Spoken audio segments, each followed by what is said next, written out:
ചേവായൂരിൽ വിമുക്ത ഭടനെ കൊല ചെയ്ത കേസിൽ പ്രതികൾ 1 വർഷത്തിന് ശേഷം അറസ്റ്റിൽ. സുഹൃത്തുക്കളായ യുവാക്കളാണ് നാടകീയമായ നടക്കാവ് പോലീസിന്റെ പിടിയിലായത്.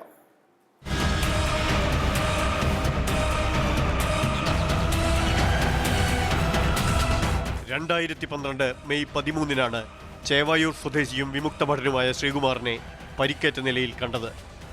ചേവായൂർ കുടിൽത്തോട്ട് ജംഗ്ഷനിലെ ഓടയിൽ ചോരവാർന്ന നിലയിൽ കിടക്കുകയായിരുന്ന ശ്രീകുമാറിനെ വൈകാതെ ആശുപത്രിയിലേക്ക് മാറ്റി. ഫലമുണ്ടായില്ല. 2 ദിവസത്തിന് ശേഷം ശ്രീകുമാർ മരണത്തിന് കീഴടങ്ങി. അന്വേഷണത്തിന് ശേഷം കേസ് എഴുതി തള്ളി. സ്വാഭാവിക മരണമെന്ന് എല്ലാവരും കരുതി.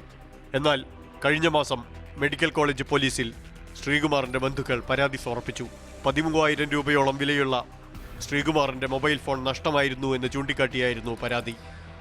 മെഡിക്കൽ കോളേജ് CI ഉല്ലാസിന്റെ നേതൃത്വത്തിൽ അന്വേഷണം ആരംഭിച്ചു. അന്വേഷണത്തിൽ കോട്ടുളി സ്വദേശി ജിതിൻ ബാബു ഫോൺ ഉപയോഗിച്ചു വരുന്നതായി കണ്ടെത്തി.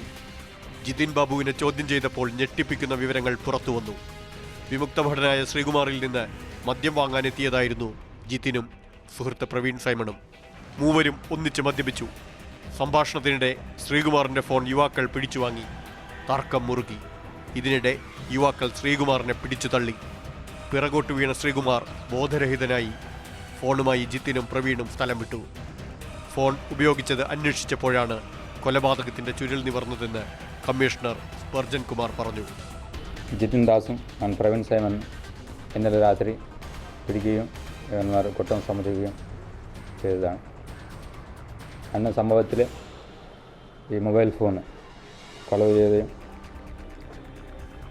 അന്ന് സംഭവിച്ച പിടിച്ചുവരൽ അയാൾ പരിക്ക് പറ്റുകയും പരിക്ക് മൂലമാണ് അയാൾ മരിച്ചതായിട്ടാണ് മനസ്സിലാക്കുന്നത്. 2 യുവാക്കളെയും കഴിഞ്ഞ ദിവസമാണ് പോലീസ് കസ്റ്റഡിയിലെടുത്തത്. പ്രവീണിനെ ചോദ്യം ചെയ്തപ്പോഴാണ് കാര്യങ്ങൾ വ്യക്തമായത്. 2 പേരെയും കോടതിയിൽ ഹാജരാക്കി റിമാൻഡ് ചെയ്തു.